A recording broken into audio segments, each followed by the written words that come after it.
Thanks for being here. Thanks for caring enough to be here despite, difficulties in the transportation. And at this time, I'd like Svetlana from the coalition to take over. Svetlana?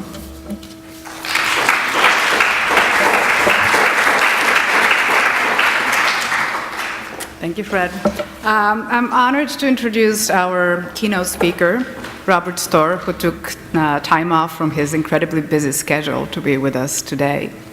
Robert Storr is somewhat of a Renaissance personality within the field of the arts today. He is an academic, but also a curator, a critic, but also a painter. From 1990 to 2002, Robert Storr was curator in the Department of Painting and Sculpture at the Museum of Modern Art, where he organized exhibitions on such diverse figures as Elizabeth Murray, Gerhard Richter, Max Beckmann, Tony Smith, and Robert Ryman. In 2002, he moved into the world of academia, first as professor of modern art at New York University's Institute of Fine Arts, and then as professor and dean of the School of Art at Yale. He has also taught at CUNY Graduate Center, the Bard Center for Curatorial Studies, Rhode Island School of Design, Tyler School of the Art, New York Studio School, and Harvard University, and he's been a frequent lecturer in this country and abroad. Storr has been a contributing editor at Art in America since 1981, long time, and has written numerous catalogs, articles, and books, including books on Philip Guston, Chuck Close, Gerhard Richter, and Louis Bourgeois.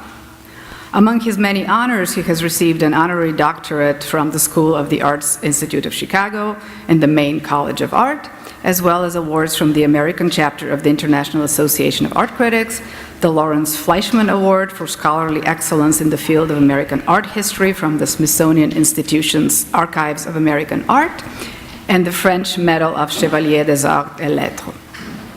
In 1991, at the height of the culture wars, Robert Storr co-edited a double issue of the College Art Association's art journal dedicated to censorship.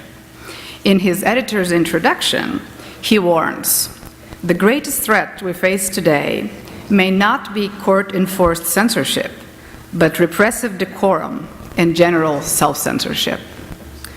Some 16 years later, in 2007, as the first American-born commissioner of the Venice Biennale, Robert Storr expressed his own curatorial position against repressive decorum. As he wrote in the catalog for the Biennale, and what could be our also motto today, he said, "Such exhibitions are not for people who experience uncertainty as an ordeal. Indeed, those for whom doubt, inquisitiveness, and effortful self-questioning are exceptional or unbearable should spare themselves the disorientation and discomfort of a situation where precisely these states of mind and spirit are required. Looking at and thinking about contemporary art demands appetite and a tolerance for things that may cause irritation, as much or more than they demand taste." Please join me in welcoming Professor Robert Storr.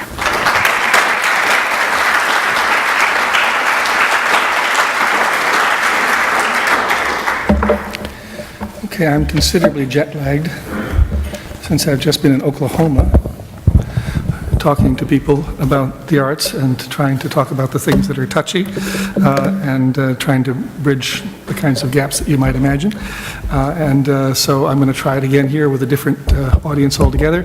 I'm aware of the fact that I'm preaching to the choir, and I have a lot of friends here, people I've worked with, had associations with, people I admire like Dennis Barry, Robert Atkins, and others.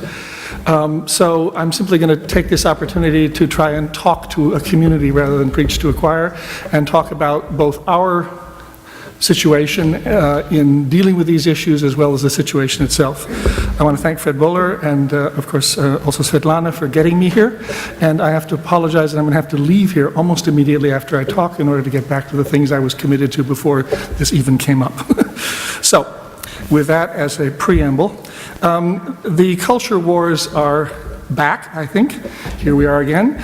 and it has been about 30 years since they started, according to at least some schedules.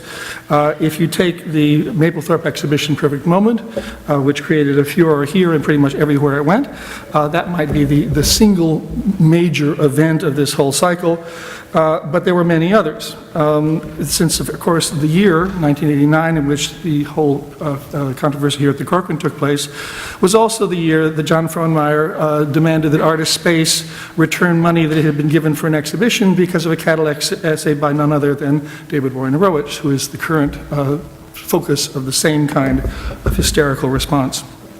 It was also the same year that the religious right began to attack Andres Serrano's Piss Christ, which is germane because, of course, again, it is exactly this kind of imagery that seems to draw out the wrath of certain, I think, actually quite small factions within the conservative community, and blurs a couple of the key issues, which I want to get to later, but basically the issue of whether or not anybody, but especially the government, shall decide what the meaning in religious terms of all religious iconography.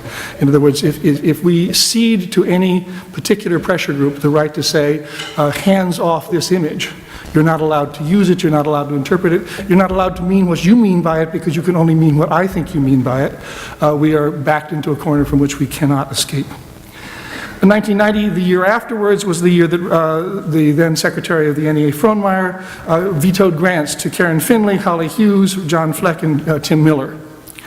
It was also the year that he vetoed a grant to environmental artist Mel Chin and to the ICA Boston for an exhibition of the work of Mike Kelly.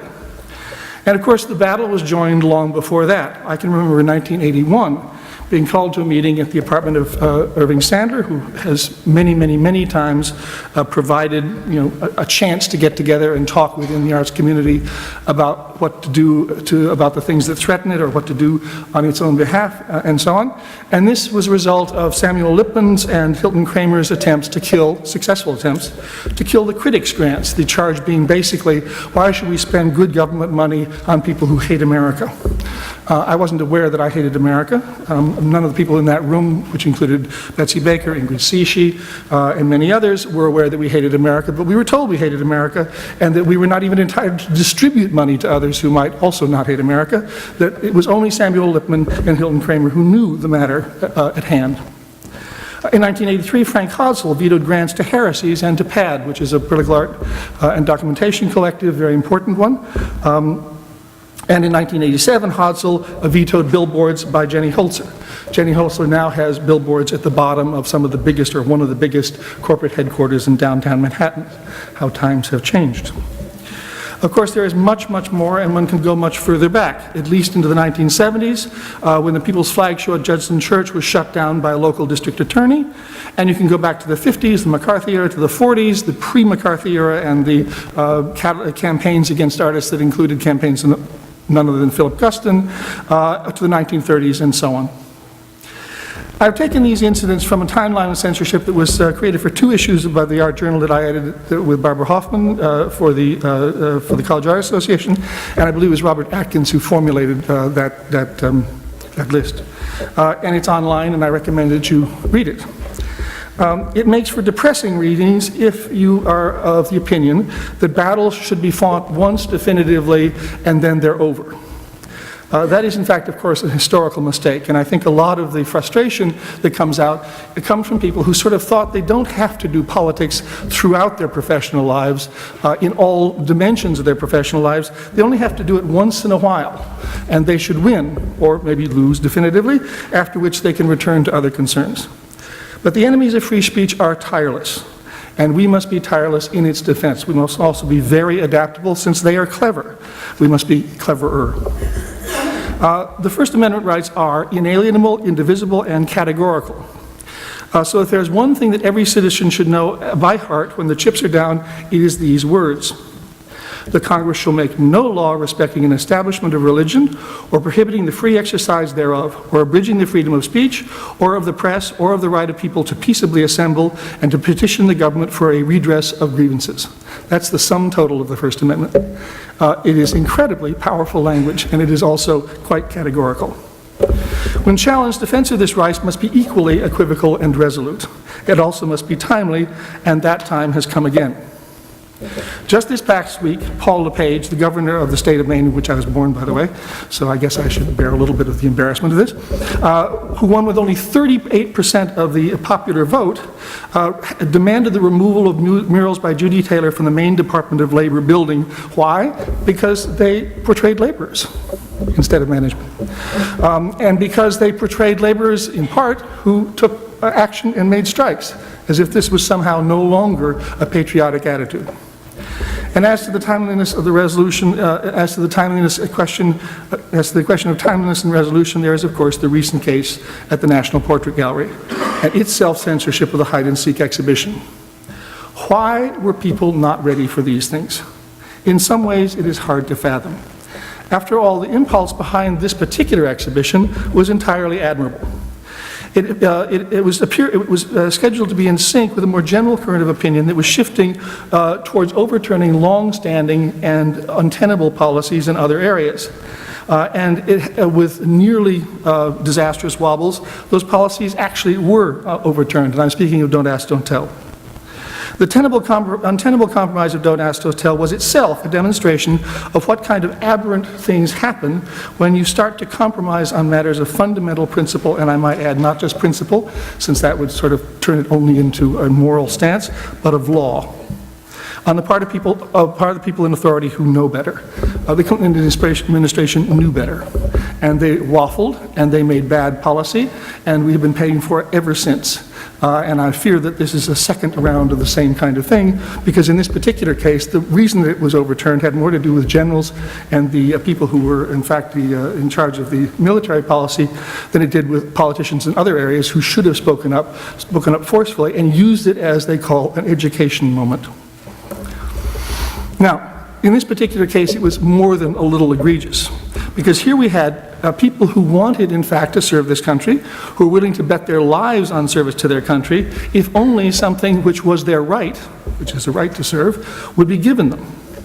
Now, at the very moment when this shift was taking place, and at the very moment the entities, again, that mostly are seen as conservative and are the enemies of change, i.e. the military, and the people in charge of the military, at the very moment that they were making that move, the Joint Chiefs of Staff were making that move, the director of a museum backed away from a very clear-cut challenge.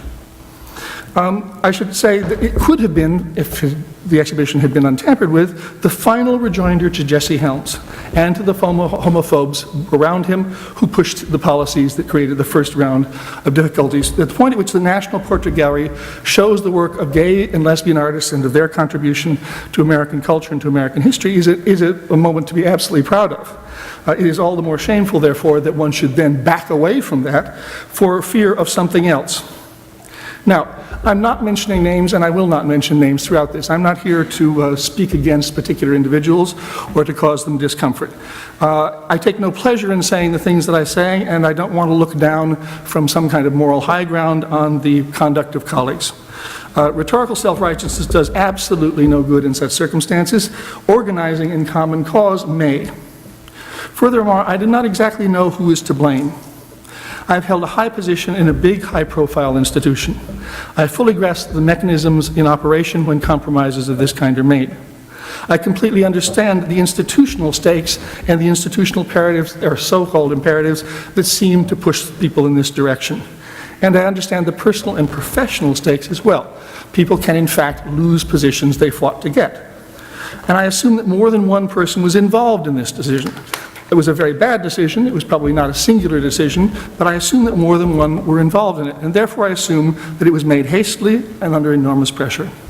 And that is usually when people make bad calls. The real question to be asked is, why was the museum not prepared for such an attack? And the only hope of positive lesson to be drawn from these recent circumstances is to answer that question. Why, we may well demand by this point, are all museums prepared for such attacks? Moreover, why are they not unified in their conviction that such attacks must be dealt with swiftly and articulately?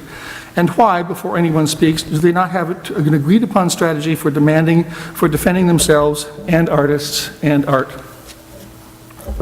In order that the controversy not be led by the attacker with little or nothing to lose and with only a narrow viewpoints to sell to an already convinced public, the challenge before museums professionals, before those of us who are in the critical community in the press and elsewhere, is to in fact have something better to say.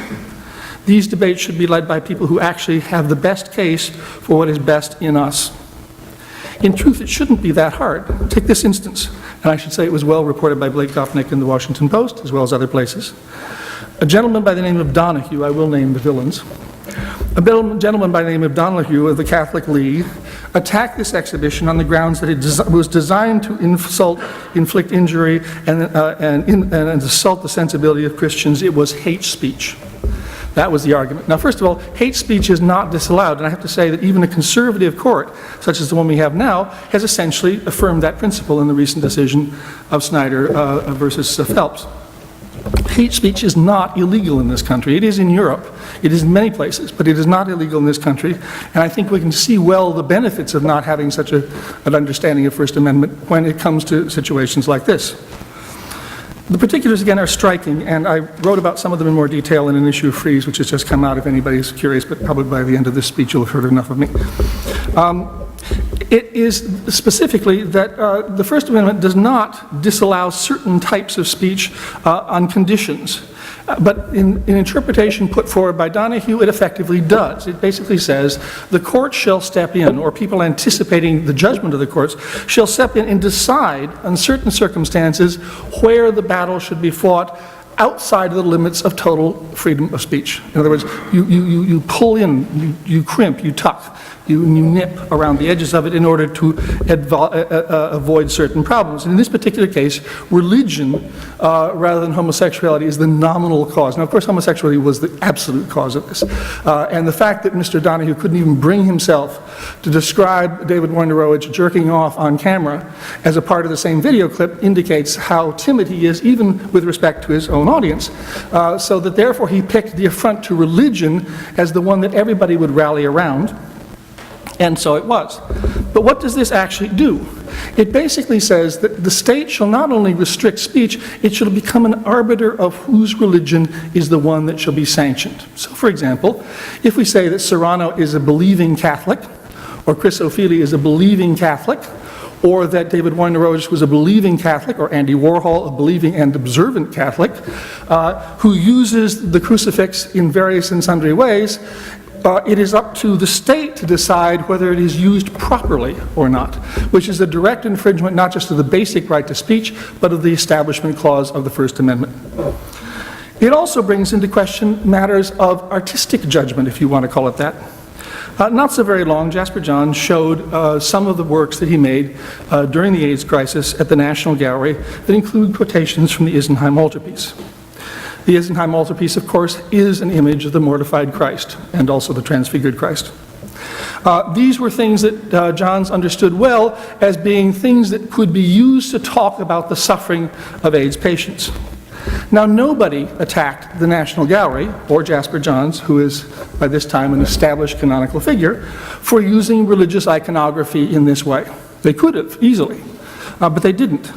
But what that creates is a class system, basically, and it's an aesthetic or so-called quality-based class system, because that means it's okay to say that Wojnarowicz is not a good enough artist to merit protection, that Jasper Johns is a good enough artist to merit protection, that the National Portrait Gallery is not a strong enough or big enough institution, although I can't think of why it wouldn't be, but rather that the National Gallery is. It creates a whole series of stratifications, again, where you chip away at things, you make it smaller and smaller and smaller, and you push people back on their heels when they're trying to defend a very simple, as I said, inalienable, indivisible, and categorical principle.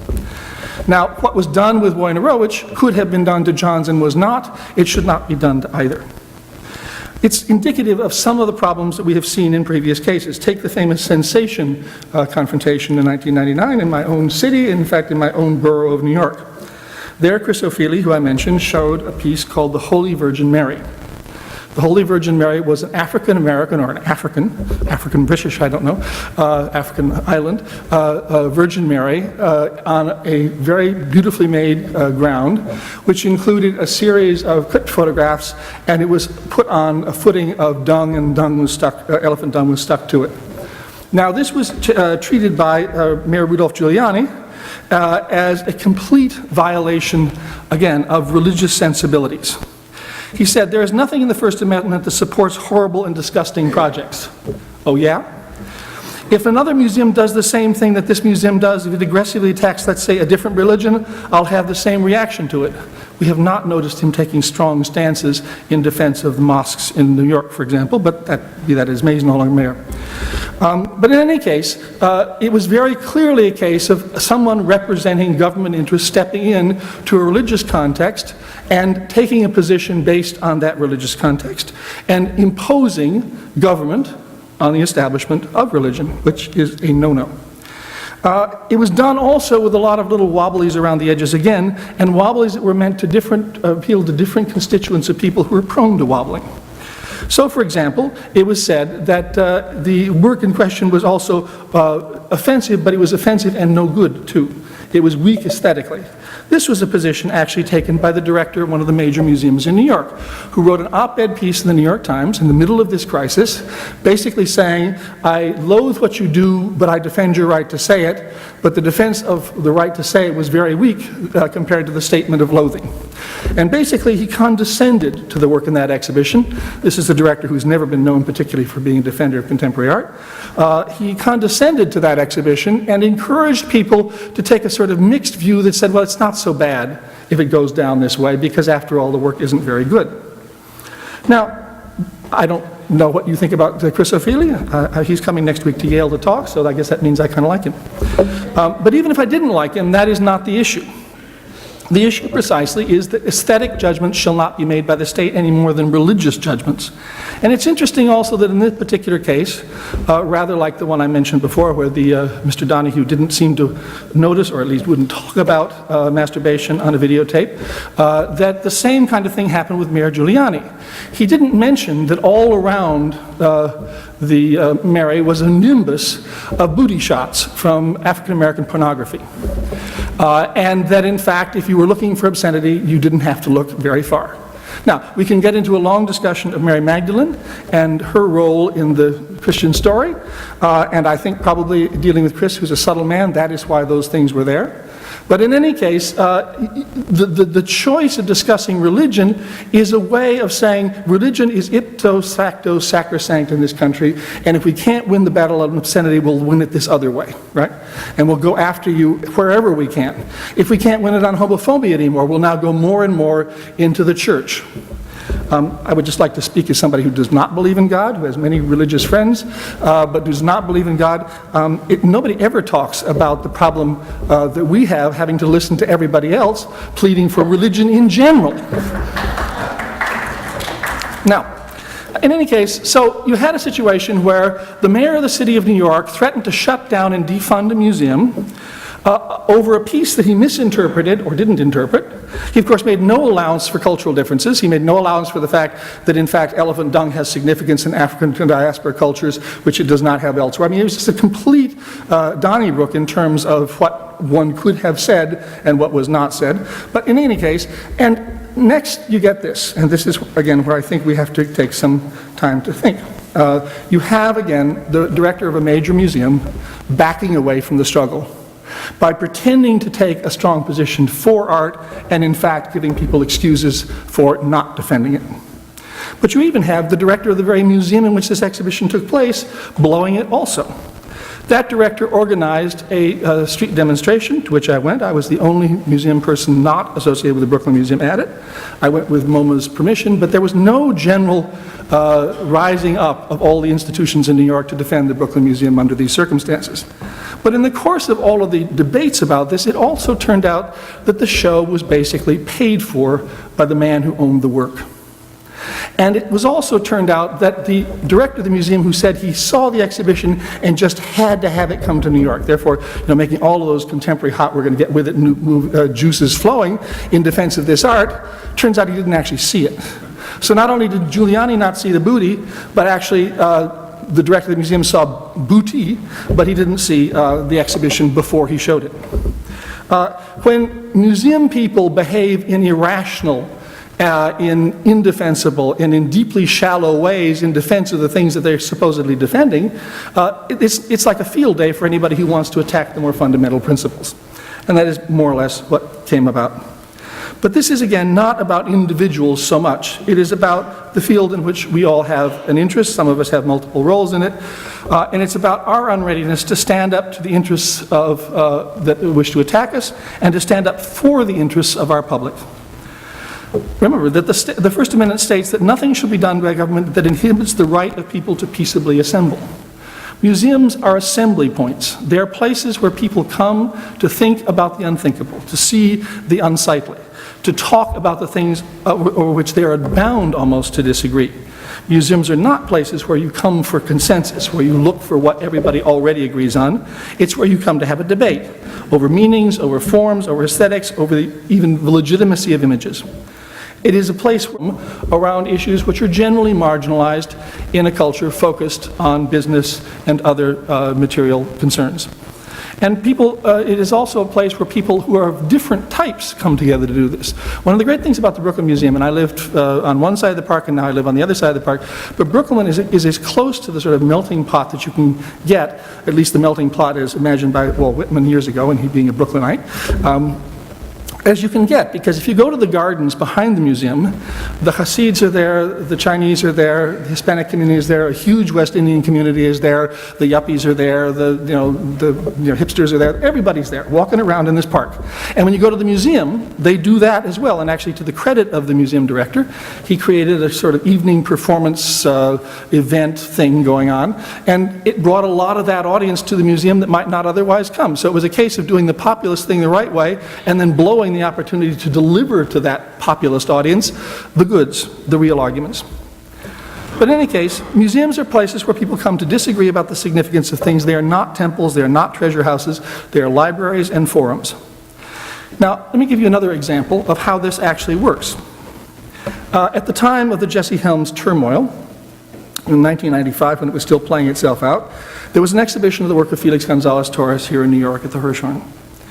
And I was a friend of Felix's, and I wrote about him, and I'm a great believer in his work. And I came to see that show. And I remember coming in on a day which was relatively quiet, and this is something I've written about before, but it sticks in mind for the reasons that I think will be obvious. I came in, and there was a federal employee, African-American woman of, I would think, 30 or 40 years old, standing in the gallery. Into the gallery came a young Caucasian woman and her two male pre-adolescent boys. Actually younger than that slightly. And they came into the room, and the carpet piece, Placebo, which is about AIDS and which is about Felix's loss of his lover Ross, and is a piece that I actually acquired from the Museum of Modern Art, that piece was on the floor. And these two little boys ran in, saw the glittery paper, and started to snatch up a lot of candy.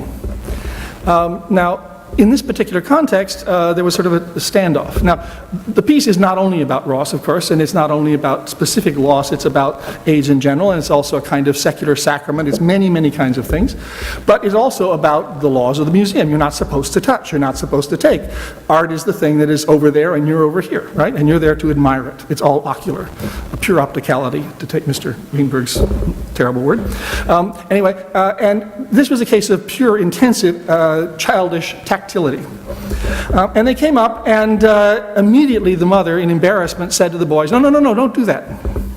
At which point the guard interceded and said, no, it's okay. They can take it. And then she said, they shouldn't take too much because we don't want it to disappear overnight. You replenish this piece if you have it. But, you've got to sort of at least keep it under some control. In any case, so she said, listen, just tell them to take a couple and that'll be that. That's fine. And the mother was puzzled and started to have a conversation with her. And the conversation went along the lines of, well, what is this? Who's this artist? Why is this way? And so on and so forth. At which point, this guard, a federal employee, at the same time that federal elected officials were up the hill yelling and screaming at each other in the most primitive terms, explained to this mother of pre-sexual boys about the art made by a gay man, about his lover, about the AIDS crisis, and all of that. And it went very well, and the mother listened, and the guard did this. And why did this happen? In part because Felix, in preparing this exhibition, educated the guards, made sure that they would understand what was going on and why it was going on so that they could respond. And my sister, who's here, is a museum educator at this institution, and we have lots of discussions, and this is, I think, one of the examples of how really good museum education can work, where the collaboration of curators, of educators, of artists, and of the public, and even of the guards, actually does something. It really turns the museum as forum into a forum in which there are multiple voices rather than a singular voice of authority that appears on labels and in the stuff you stick in your ears. I've made a lot of those and I hate them. In any case, this is a situation where a federal institution, a national institution, performed its functions exactly as it should. And it was a place in the whole society, when all of this hysteria was going on, where the most divisive issue of that moment was being discussed for its own sake, exactly as it should. Now, let me just pause. Does anybody have a glass of water anyplace? I'm going to get out of here pretty soon, but I just want to... Thank you. Thank you. Now, in this case, I want to ask, and I ask it, as I say, as somebody who's not standing on high, but who's been in this situation and maybe yet find myself in this situation, why is it that we who are curators, we who are directors, we who serve a variety of official roles in museums can't do what this guard did? Why is the language we use to talk about these issues so opaque, so vague, so evasive? Why is it at the time of the Perfect Moment exhibition, the Mapplethorpe exhibition, why is it that the defense of Mapplethorpe was based on a formalist interpretation of the work? Now, about a year and a half, 2 years ago, there was a very interesting forum in Philadelphia organized by Pew, by Paula Marienkola, who's been very good on these things, at which Janet Carden came, to which David Joslet came. It was a very interesting conversation because David put this question directly to her. And she spoke to it directly as somebody who'd reflected on what she'd done right, what she'd done wrong since, and so on. It was an actual conversation where we didn't make nice, where repressive decorum did not apply within the profession, where people began to talk about how things went wrong and what could have gone right. And I think we're in the same situation now. But we find ourselves in a situation, as I say, where people can talk plainly, can speak plainly about these issues, except the people who are often most charged to talk to the largest public. Now, I will interject a little thing. I think some of this has to do with the mistraining of people in curatorial programs and in art history programs, and the fact that everything that has been done over the last 20 years in the domain of social and cultural critique has been translated into German and French and back again. I'm bilingual. I have nothing against German and French. I have no desire to listen to bad French in English, and I have no desire to be told about Foucault before I'm told about the thing that's directly in front of me. I think that in a way we are the victims of an attempt to change the nature of the discourse of art, and it's become a discourse about discourse rather than a way in which to use the things we've learned from those discourses, very useful things from Foucault particularly, but to use them in our own idiom, to use them also in a public idiom. You don't talk to the public in private language, you talk to the public in a public language. And it's not hard, and it is not true, as we are often told, that plain speech in some ways presumes a positivist attitude, a completely non-critical acceptance of the most obvious things, and so on and so forth. The great writers on art, Meyer Shapiro among them, Leo Steinberg, who just died, also among them, the great writers on art were very clear, and at the same time very complicated. So there's no way in the world in which we can't do it. The question is, what are our incentives to do it? And I must add, why are we so reluctant to do it? Why do we escape into these side hatches rather than just do it? Now, it seems to me that the situation at the National Portrait Gallery was a case of a squandered opportunity to do the right thing in a context where it really would have mattered. Another thing you hear a lot in academic discourse circles is that nothing ever results from what is talked about in politics. We can talk about meta-politics, but real politics, there is no change. It's always the same or else it's getting worse. There are, in fact, moments when battles are joined. There are winners and losers. There are things that do change. The fact that Don't Ask, Don't Tell has eventually been overturned, although not quite, is a reflection of a long, sustained effort to change thinking on this issue. And we should assume that we are involved in a similar kind of long, sustained effort to change thinking amongst ourselves and with other people. And that we do not do well, by the way, to simply demonize all of the people we think might be opposed to us. Let me just do a little digression on this. I mentioned before the incident with the attack on the Critics' Grants in 1981. The meeting was convened, as I said, at Irving Sandler's apartment. The person who convened it was a man named Ray Learcy, who some of you probably know. Ray Learcy is a Reaganite Republican. He was appointed to the National Council of the NEA as a Reaganite Republican. He is also a staunch libertarian and a believer that no infringement shall be made on free speech. And his initiative was what made it happen. Helen Frankenthaler, the artistic representative at that point on the board, was all in favor of, curtailing things. And certainly when the Mapplethorpe case came around, she was even more so. But this was a case of a person of extremely conservative views on economic issues, on many social issues and so on, but on First Amendment issues, he was farther to the fully principled position than an awful lot of people I know who are nominally liberal. And I think we often miss this. We often miss where we might have allies. There are many very wealthy people who collect art, who have very conservative points of view, but are willing to go to the wall when it comes to certain things which represent attacks on art. There are many wealthy people who are very wealthy, but who in fact are very liberal. Agnes Gund, who formerly was the chairman of the Museum of Modern Art, and also the president of the Museum of Modern Art, has done more than anybody I can think of to put her both wealth and her personality into situations where she could be a deadlock breaker among her peers on issues having to do with controversial art. And in fact, when I was first introduced to the board at the Museum of Modern Art by Agnes at a meeting, the first thing she said, because I was not a known quantity, she said, "Rob and I met at an AIDS benefit." And this was at a time when certain people on that board literally winced when they heard that word. Okay? So we should look around us and see who is on the side of difficult and challenging art. Who is on the side of the First Amendment? How do we build specific coalitions to fight specific issues? And in order to do this, how do we avoid making sweeping characterizations or, frankly, caricatures of who our opponents might be? And in the case of, again, this recent Supreme Court ruling, the fact of the matter is that a very, very conservative Chief Justice wrote an opinion that came down on the right side of this particular issue. There are circumstances where this will happen, but you can't have conversations with people like that if you've already put them in a box of being implicit, if not explicit, enemies.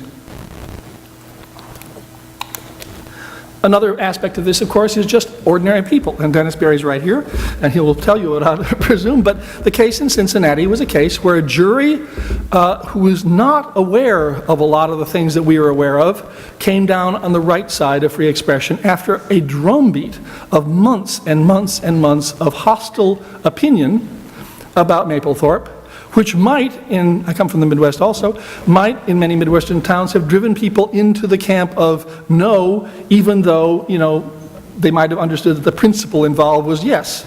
Well, they came down on the side of yes. They defended the right of free speech, even though they found that Mapplethorpe made them very uncomfortable. And the fact that that can actually happen in a democracy, and that juries do often make the right judgment after they've considered all the facts, is a further reflection of something, which is that when juries are given the full information, they see reason more often than not. The problem is that the information available to people on these issues is not the full information, and we have not done nearly enough to get better information out there, and again, to get it out there in terms that will allow people to begin to weigh the considerations differently than they do now. We have essentially been reactive, and short-term reactive, and usually, again, have not responded in a way that says fully what we think, so that people smell something a little wrong. It makes them nervous. They know we're equivocating or hesitating or whatever it is. And therefore, those people who are dead certain tend to carry the day. I guess maybe I've sped dialed this one, but that's sort of my way. I'm on lots of cups of coffee. I would just like to sort of conclude this way. The essay I wrote for the introduction of that issue, which was actually a labor involving many, many people. And it's interesting to go back to because there are lots of different points of view represented in it. The essay was called "This is Not a Test." This is not a test. You know, this one is not a test, the last one was not a test, the one before is not a test. This is not a preparation for big trouble. This is big trouble. And the way in which so many of these cases have been resolved is, sooner or later, on the basis of what amounts to appeasement. And the word appeasement should, in fact, make people extremely uncomfortable, because its specific history in the 1930s is something I think we have to consider. How many times, when you're being bullied, do you back up? And where do you back up to each time you're being bullied? If we look, for example, at the situation of the NEA, what has become of the NEA without grants to artists, without grants to critics, with extremely circumscribed sense of what grants might be given for if they're re-granted through various and sundry institutions to specific projects? What has happened to the NEA? Now, back in the 90s, I was one of the people who said, you know, categorically we should fight for the NEA. We should protect the NEA against all of the attacks made on it. But I'm beginning to think that the NEA is quite simply a hostage. And that because people know we will defend the NEA, they know that we will essentially back up, even though every year the budgets will go down, maybe occasionally tick up again, but then go back down again. Maybe the NEA is something we can't afford, even though we should in fact have it. Maybe the price of the NEA has gotten too high. And I say this not because I actually think that this is true. I think we have many battles to fight and many ways to fight them before we get to that point. But we should consider that in many cases, the positions taken by Frohnmeyer, for example, and others, were in defense of the NEA against attacks that would have been made on it that might have killed it off. And as a result of it, appeasement was done. Maybe we have to decide that maybe we cannot win this battle on the terms set for us. We might as well lose it on principle. And if you don't really think that you're willing to lose something on principle, you will lose it anyway. Thank you.